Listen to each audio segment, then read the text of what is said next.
Hello, everybody. This is Tandem Coaching Academy's Keeping Agile Non-Denominational podcast. Myself, Alex Kudinov, and Sheree Silas are your hosts today. And today we have Johanna Rothman joining us. Hi, Johanna. How are you doing? Thank you, Alex, and I'm doing very, very well. Fantastic. So I don't really think you need a lot of introductions. In Agile world, you kind of towering big, but still, for those of us uneducated, just introduce yourself. Who are you?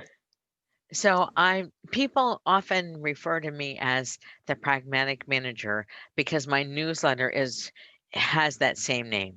I I really focus on pragmatic and practical ways to help people look and see at what their product development system is, and then decide what they want to adapt and when. So I rarely do big ongoing coaching engagements or consulting engagements, but I often do keep clients for a long time. And I do this kind of a workshop and then some coaching and consulting, that kind of a workshop. So as they grow and learn how to teach themselves, I can come in, do a little intervention and then go away again. So that's how I work. Other people might know me as a writer. I tend to once I got the writing bug, I've now been writing a lot more. And yes, I released 3 books last year, and I have plenty more in me for this year. And I also speak and I consult. It's all that stuff. Fantastic. So I know today we are going to talk about agility and agility not in terms of some frameworks and frameworks. Well, let's admit frameworks are important. Sometimes they help us getting things done. But at the end of the day, when you go into your big engagements, and maybe when you leave and then come back for those tune ups, I don't really think your main focus is on frameworks. Oh no, no. I have so there are pieces of frameworks I find helpful. So for example, I find iterations helpful often at the team level. And I am not a big fan of more traditional stand ups, but I am a huge fan of walking the board. Right. So I now talked about Scrum and Kanban, and I do not use either of them religiously. I use both of them when it seems like they're useful. As for scaling frameworks, I wrote a book called Agile and Lean Program Management. So that's what I think about scaling frameworks. Mhm. So non-religiously sounds really like music to our ears. At Tandem Coaching, we are saying we keep agile non-denominational. We don't really care who you pray and whether it's Kanbans or Scrum gods. All it matters is agility and proper coaching. So when you say you are going into coaching engagement, what is coaching for you? Oh, so for me, coaching is offering options with support. So I often find, well, there are also 9 stances of coaching, which I'm sure you folks use all the time. I try not to teach all the time. I find that sometimes my clients just need a little hint about where they could go. And sometimes they want me to say, okay, here are your 3 or 4 or 5 or 6 options. And here are the references that go with those options. And I highly recommend that you read these things. And then they look at me and say, Johanna, if I if I did not have time to read them before, I do not have time to read them now. Fine. I will summarize for you so that we can talk about the pros and the cons. And then how can you make, and maybe with support from me, how can you make the smallest possible experiment to see what you would do next? Right? This is not about how I think a manager or a senior leader should work. This is about what will work for them in their context. And that's so for me, coaching has a beginning and an end. It's about offering options with support. It's about not it's about realizing that even if the client realizes, well, says that they know what their problem is, there's often a whole system around the problem. And they might see a kernel of it or a kernel of the truth. And my job is to help them figure out that larger system so that they can really see where they have choices for interventions. Jonah, when I hear you talk, you obviously like you know this stuff, and yet I get the sense that when you work with your clients, you're not all that prescriptive. So I am a little prescriptive in terms of WIP, right? I wrote the project portfolio book. The first one over 10 years ago. And every time I go into an organization and work with them with a project portfolio, they have so many projects and so many products. It's inconceivable to me that anybody could think that that is useful for the organization. So I do say if you had to do only 3 projects, and everyone rolls their eyes at 3, right? If you only had to do 3 projects, what would those be? And that's how I come at the WIP problem, the work in progress problem. So I'm not even really religious about that because I know I'm not going to limit them to 3. But I want to get them to thinking about smaller batches, work in progress, how to have experiments that actually work. So yeah, I think it's not really. I, I guess if I'm religious about anything, it's about managing the whip, making shorter commitments at any level, right? And really figuring out how to do the work that the organization really will find valuable. So I hear you keep coming back to this idea of experimentation. So the context, and then you have this knowledge. So let's try experiment how this knowledge fits your context and how that might work to you, for you. So I'm wondering, uh, when you're leaving your organizations, hopefully in much better state than you found them, how do you ensure that this idea of experimentation, making hypotheses and either proving or disproving them, percolates the whole organization and maybe ingrained in its culture rather than just one-off thing? Oh, so that look, if I could do that, I could charge a gazillion bucks and really have it all made. I will freely admit I offer this to my clients. Often the system is what prevents them from learning from experiments. In so many organizations, I hear things like failure is not an option. How can you do an experiment if failure is not an option? I really like to reframe failure as learning early. So I don't even say learn fast. I say how early can we learn?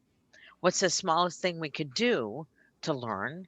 And especially for senior leadership and middle managers, I say how would you need to reframe this business of experimentation and learning so it fits into your environment while you and your manager also try to change the environment, right? I think that this is really the hardest thing to do. Since this is a podcast, I'm sure nobody can see my hands, but you Oh, can they probably will hear be it. able to on Oh, YouTube. oh, good. Good. Then people will see me try and put this all together. So, um, the more we have individual rewards based on outputs, the less we can encourage experimentation. Mhm. So, this is really um, moving from an output based approach to the organization to an outcome based approach to the organization is a really big deal. And then how can we change the reward system so that we are able to reward people on outcomes that they support, right? Managers, if managers are doing outcomes, that means they're not really managing, they're in the work. So how do we change, okay, how do we change everything about the organization to support learning, experimentation, and rewards based on outcomes? That's a kind of a big ask. So I never expect to do that in the first engagement or even the second or the third. This is I have found that the way that works for me to help my clients achieve more agility in their organizations is to kind of poke away at all the pieces that prevent flow in the organization. Mhm. So, Um, I heard you say something in there about managers, and I'm really interested to find out from you if it's not the manager's job to be in the work, producing the outcomes. Um, well, what is it? I see a bunch of people go into organizations and say, "You're the manager. Sit down, shut up, go sit over there. You don't have a job anymore. This is Oh, agile." And so I'd love to hear how you address that.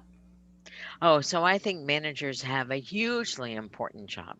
And these are the 7 principles in the Modern Management Made Easy books. So the first thing is to clarify the purpose for you as a manager, for the team or teams that you lead and serve, and then for the overall organization. I Every single time I go into a Fortune 100 organization, and I usually come in to do project portfolio work. And they say to me, help us with the project portfolio. And I say, fine. Why does your organization exist? What is the thing that sets you apart from all the other organizations? And how can you optimize for that with your customers? And they all kind of look at me and say, why? I have to start with why? I can't start with what or how? And I say, no, no, you got to start with the why. And you might need to iterate on that. And this is something I do a lot in with these organizations. And even with smaller organizations, um, there's there's kind of a sweet spot for seeing the why in a smaller organization, not in terms of people, not so much in terms of revenue, but the fewer people they have, they tend to be more focused on this one why. However, as soon as they get larger, they have more products, they serve more customer bases, the why gets totally diffused, and that makes it a lot more difficult to see where the manager provides value. So if you're a manager in an organization and you say, okay, I'm going to listen to Johanna just for 30 seconds, um, and I will clarify my purpose. Why am I here? What is the value that I offer? What value does my team offer? And then what value do our products offer the organization? So that's why starting with the value, the purpose thing is really important. and I so, don't think that. Go ahead. so Johanna, just kind of for a moment, let's say I'm that middle manager and I'm in that Fortune 100 organization, and I was lucky to get in that meeting where you give this speech and where you are asking this why question.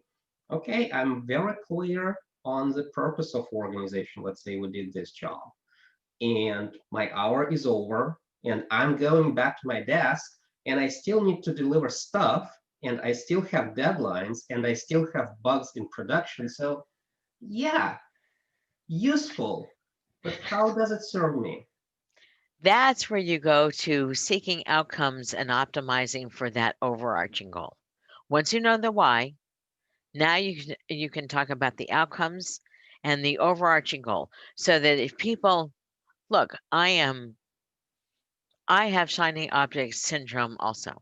And I think that a lot of people in the organization say, oh, that thing over there, I would really love to go attack that. And that's where thinking in minimums, thinking in how little can we do for now, finishing this thing so we can go to the next thing, that's all that is all wound up with the purpose and the overarching goal. So Mhm. if we think about how do we work in flow efficiency at all levels, right? So if we understand about flow efficiency for teams, right? We think that way for any agile team. What about if managers thought that way? What if managers had a cohort and that they collaborated with first level managers, mid level managers, senior managers? We talk about the senior leadership team all the time. We talk about product and feature teams all the time. What happened to those other people? They are not chopped liver, right? So, how can we collaborate to create outcomes with our peers that the organization finds value in? Well, okay, change that around to a sentence that does not end in a preposition. So absolutely love where this conversation goes, and kind of outcomes over outputs has been kind of my topic for the last 2 3 years. And what I find not impossible but difficult is to teach people consistently how to change that mindset, how to start looking for outputs, for outcomes rather than outputs. And it's a hard work for an agile coach. So I would love to hear your thoughts or maybe kind of tips and tricks how you coach people to get them to that point where they naturally start thinking in outcomes. So, I think it's a combination of several things. This is a great question because I haven't had to write this down yet. So, thank you. I think it's about who is the recipient of this work. And at some point, the recipient is a customer, right? A user, a customer, somebody who will use this end product. And how do I get the recipient, how do I get the work to the recipient as quickly as possible? With it done, right? I'm not talking about even if it's just generating a report for inside the organization. I'm talking about it really, really done so that the recipient can use it. And when I start to talk about uh, when I talk about the work that way, that's when the managers realize they have customers.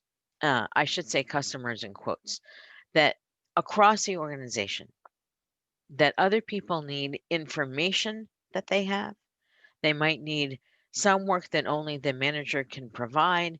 They need multiple managers to make a decision so that other people can use the result of that decision.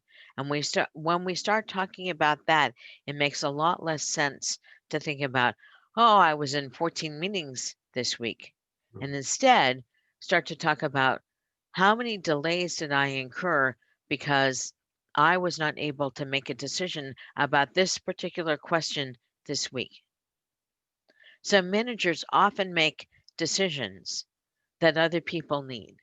And so if the manager, even if you need 15 managers in a room, which we all know about kind of the sweet spot of 6 to 7, that's fine. Even if you need 15 managers and it looks like a very expensive meeting, if you can get to a decision at the end of that one meeting, even if it's a cantankerous meeting, if you can get to that decision, you've only spent an hour, how or 90 minutes or 3 hours, whatever it is. But you have not tried to do a meeting and then 3 weeks of delay, and then another meeting and 3 weeks of delay, another meeting and 3 weeks of delay. You have actually made a decision that other people can use to go on with their work. Hmm. Sounds like value stream for decision making. Yeah, yeah, yeah. I haven't called it that yet. Maybe I should. I don't know. Right. So, I really want to go back to something you said a while back. Joanna, I have to say that when I listen to you, I just keep building a backlog of questions in my head because there's so many things I could ask. But you mentioned about compensation and rewards. And, that's a big deal. And how do you help people move from that individual output reward system to something different that's more effective? So the first thing I do is try and enlist HR because HR is the holder of the reward system. So I want to make HR my allies. I also try and work with senior leadership and say, look at how you guys are rewarded. You're rewarded on your ability to work together, to create outcomes for the organization.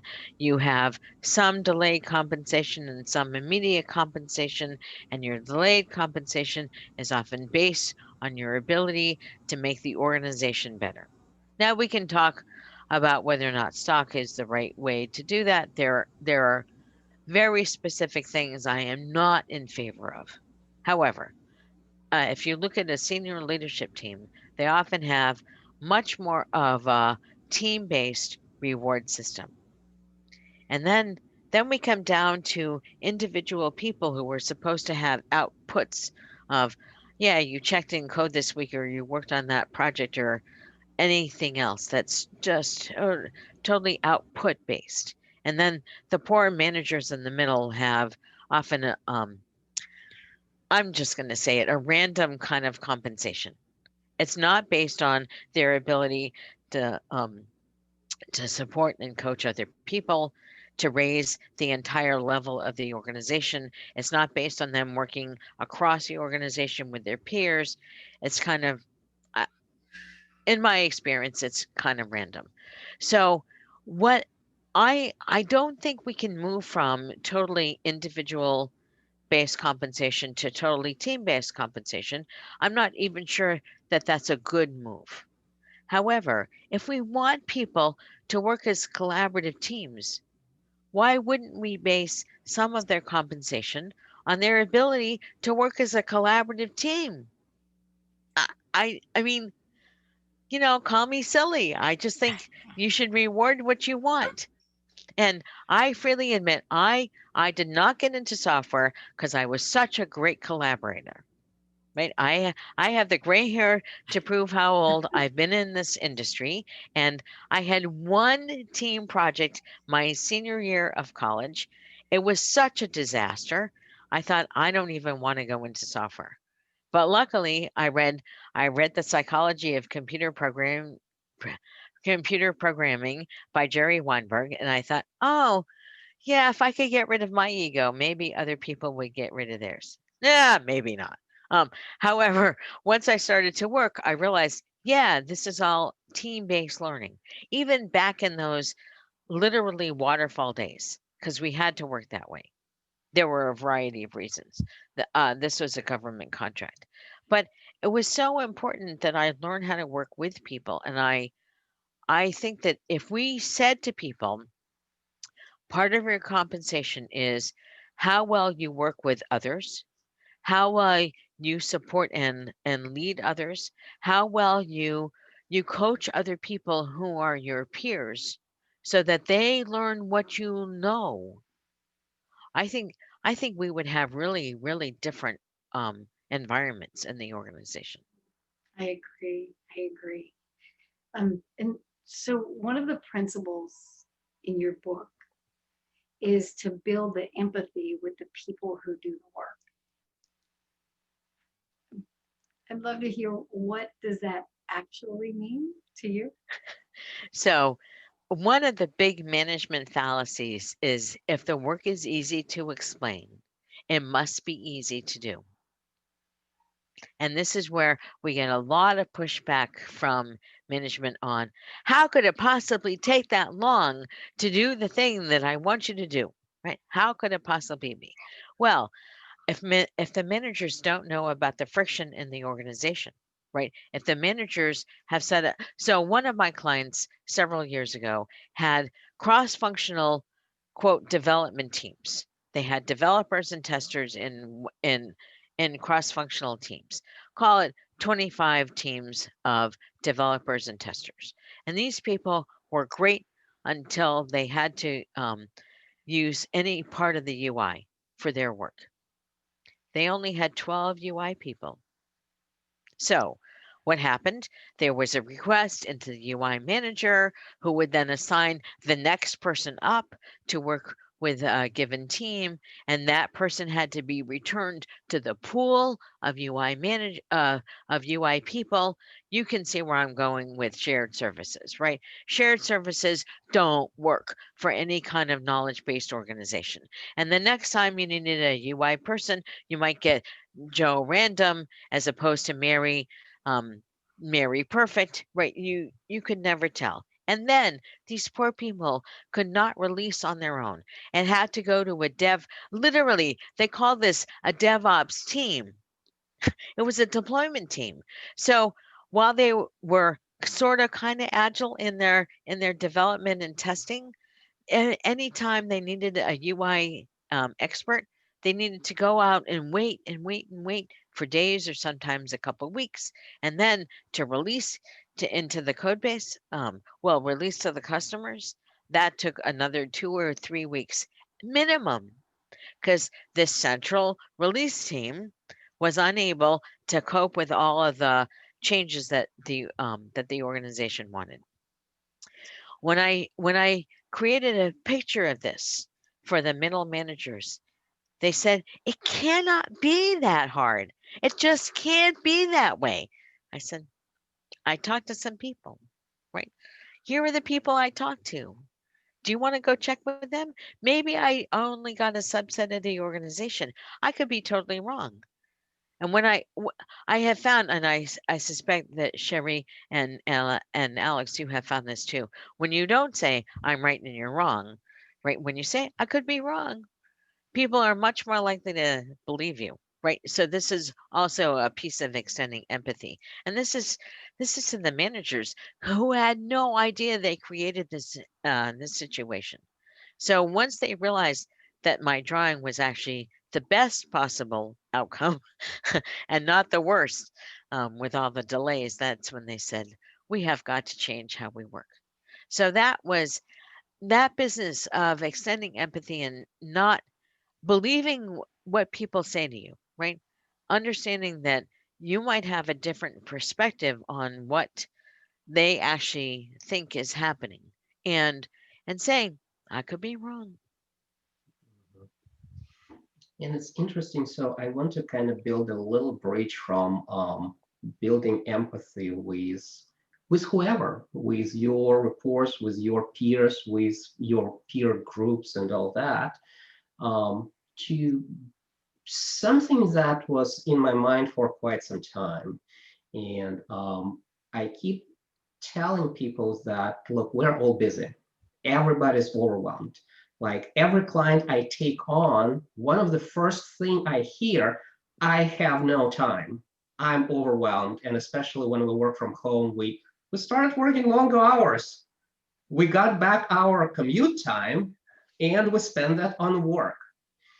And what's falling through cracks here is realization that we are getting better and it just kind of goes by. We don't stop, we don't reflect, we don't celebrate. And when I say we need to celebrate successes, people are like, what are you talking about? I mean, what to celebrate here? Yes, we released like 1 minute earlier, so what? So how do you build this culture of maybe reflection on your own success and build it and make it ingrained in this fabric of organization and teams? So I think it starts at the individual level where you offer reinforcing feedback where people have succeeded, right? If you catch people succeeding at the individual level and you say, Alex, I'm actually going to use a real example because Alex really saved me from myself. So I'm not sure if all the people out there realize you guys look for the best Agile articles, and we can submit our own Agile articles. I had totally forgotten. I had submitted something a month ago. I then submitted 3 or 4 more. There's a limit of 3 or 2 or something.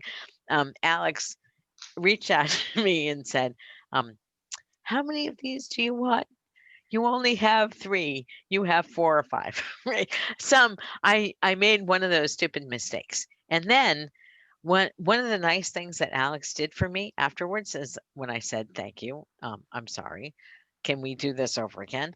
He then said, thank you. I really appreciate you. I think you used the appreciation words. I appreciate you working with me. And I thought, oh my God, he's catching me failing and succeeding all at the same time. And the way you reflected back to me was really wonderful. Right? I mean, we had this little email conversation. I had to admit I was kind of an idiot. Fine. Every so often I am.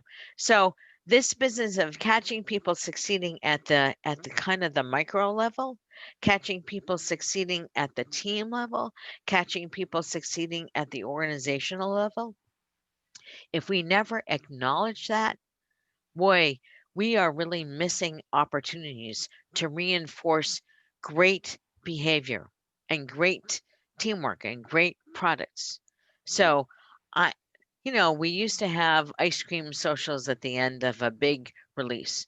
Now we release every day or at least every couple of weeks. So, We would get fat if we had yeah, ice cream guys. yeah, yeah. I cannot afford to get any fatter. So yeah, so we can't do any. We're all remote right now, so we're not going to do ice cream socials or drinking. Well, we might do drinking, It'd be great but too. yeah, but we're on our own Zooms. But acknowledging in words, I think, is very, very different than acknowledging in a ceremony. And when we use the words, I appreciate you for, or I am so thrilled that you, this team, were able to finish this product. And here's what 2 or 3 of our customers said, right? Please take pride in your accomplishments as a team. But I really like this business of reinforcing feedback starting one-on-one. We're so focused on change focused feedback, right? I cannot tell you how many times people have said to me, Johanna, you're too blunt and direct. Yeah, I'm not going to change. However, when my managers started to say to me, well, when my colleagues started to say to me, I really understood what you said there. You said it in words I could hear. That was reinforcing feedback that made a difference. Mhm. So it's interesting. What I want to do is to take this a little bit level up. And it sounds like all this appreciative feedback and kind of building this, noticing small things and noticing small and celebrating small wins. Um, that speaks to values, that speaks to personal values. And it has to speak to cultural and it has to speak to organizational values. And we probably all saw like how these company values that get on the wall, how they are born. Probably a group of executives go to a posh resort having like, I don't know, 2 or 3 days powwow, and then everybody receives an email. Here's our company values starting Monday. Everybody go and live this value. So that aside, we know companies that actually have really clear set of values, really defined set of values. And even at that point, we see with Google, right? And see a lot of articles that kind of Google lost its way, do no harm, or do not be evil. So how do we coach organizations so that their actions and activities at the lower level, at the manager level, at executive level, they are they align with the values. So it's kind of that integrity that you bring in into the company, and it percolates it from top down.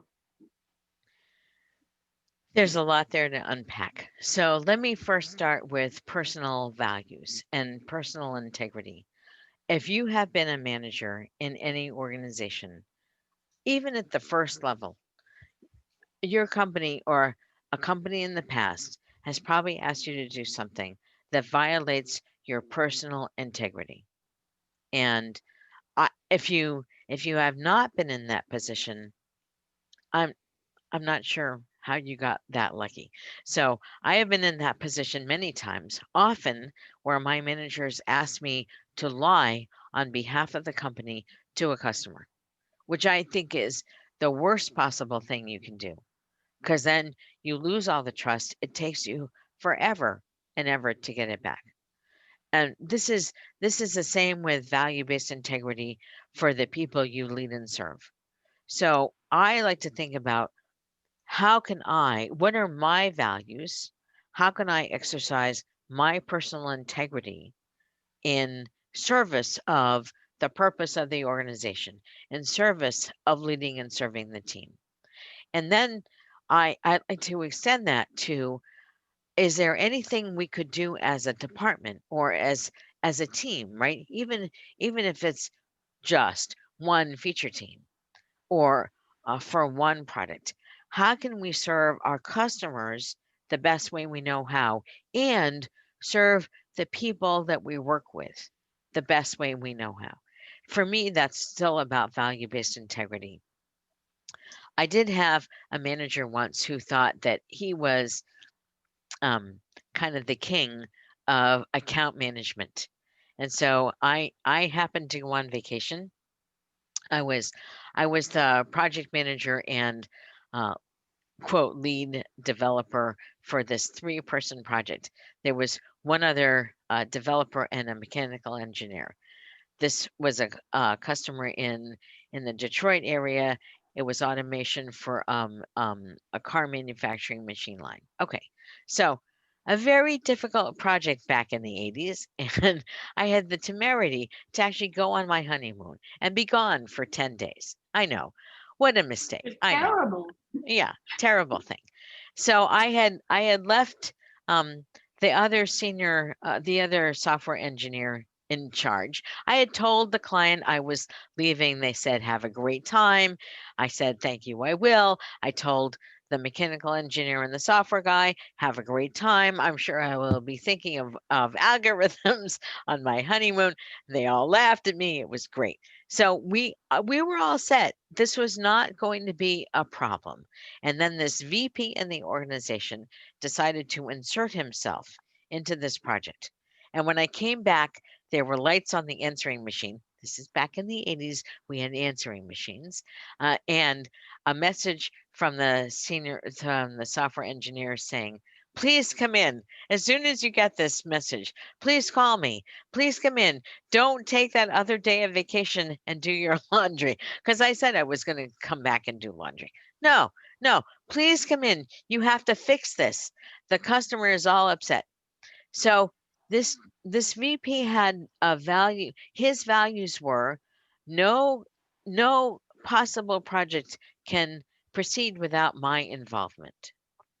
That was not based on personal integrity.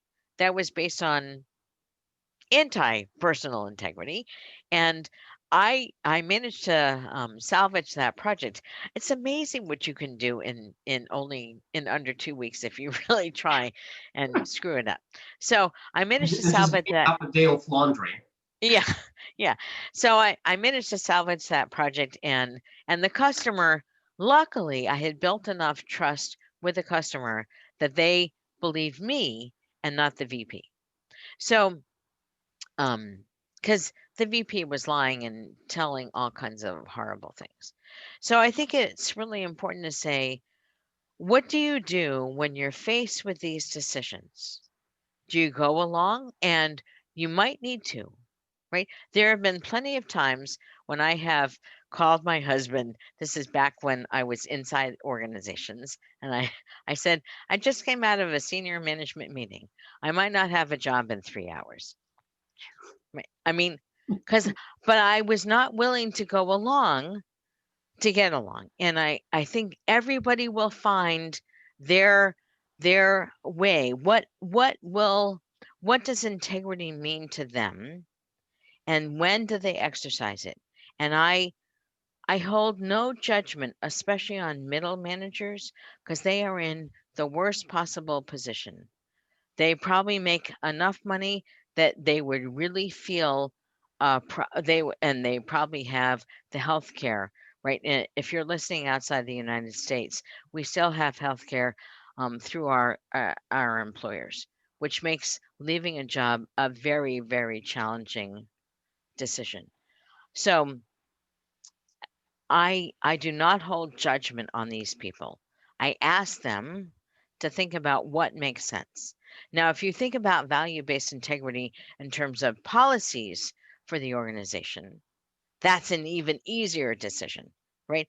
How how how often do we punish people for telling the truth on their time cards? The fact that we still ask people to fill out time cards is just silly, right? I mean, that's nuts. But I have too many clients that do that.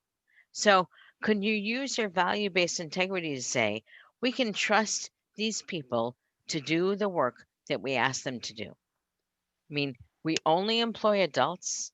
They somehow get themselves dressed and fed and clothed, and they pay mortgages and have children. I mean, I think that if we ask them to work 40 hours a week with a team, and they some weeks they might only work 30 because they're mobbing and they're so totally exhausted. And some weeks they might work 45, as Alex talked about, or maybe longer. So can we trust them to do the job if we look for outcomes, not outputs? And that's where we can really apply value-based integrity. How many policies and procedures can we eliminate? Yeah. Well, that's really fascinating view on the whole slew of really ingrained and really entrenched problems. And I'm pretty sure we're not going to solve that in the next year or two. It's a much longer conversation. So, Johanna, you mentioned that 3 books in 2020, and I'm pretty sure that lockdown helped. It kind of held you in one place. You didn't spend a lot of time on airplanes, at airports, at hotels, and you were just kind of cranking at it and kind of writing it out. So, what's on your desk for 2021? So I'm doing the audio. I'm not gonna speak the audio for the Modern Management Made Easy because oh God, life is short. I'm gonna I'm gonna have somebody else do that. I'm finishing the consulting book. I'm getting the write a conference proposal in print and audio and all that stuff. So those books will be done this year. I am working on a product owner book. I'm not sure if I can commit to that being done in 2021, but I will certainly be on my way. And yeah, that's so yeah, more books. I'm not sure I will have 3 done in 2021, but there will certainly be 2.5. Hmm. Give us a little bit of a sneak peek into the consulting. What's the high level thought behind that? Oh, so that book is in progress on LeanPub right now. It's really about understanding your value so you can apply your value to your clients. Mhm. I find so a lot of clients when they come to when we have a discovery call, they say or an email, what do you charge? What's your hourly rate? I say I don't have an hourly rate. I create projects or I use value-based pricing. And they said, that's going to cost me a lot more money. I said, probably not. It's probably going to be less money because we're focused on the same outcomes, right? And it might be less time. So it's not that I'm trying to upend everything about consulting, although maybe I am. But it's really about how do we find this partnership with our clients so that we can provide the best possible outcomes that they can use right away, right? So I said at the beginning, I rarely have a long engagement with a client, but I often kind of dip in and then dip out. And I often do have ongoing consulting or retainer or coaching agreements, but that it's all it's all focused on one thing for a time, unless it's a retainer, in which case that's a different kind of just access to my crazy brain. So, um, but I find that if I do my work really well, the clients have different problems when I leave, and they already have some tools to manage those new problems. So why would I want to work with them on the same old problems when I can work with them on new problems? So it's like, yeah, I will come. I will help you solve the problems, but make sure, just be sure when I leave, you will have more. That sounds great. Well, this is like the cascading defect problem in software, right? You fix the obvious thing, and then Yeah, it uncovers all this unobvious stuff. yeah, So, yeah, we're systems. yeah. And well, all right, this is all time we had for today. We thank Johanna Rothman for joining us today on our Tandem Coaching Academy's Keeping Agile Non-Denominational podcast. This was Alex Kudnov and Sheree Silas, your hosts. Thank you for listening, and goodbye.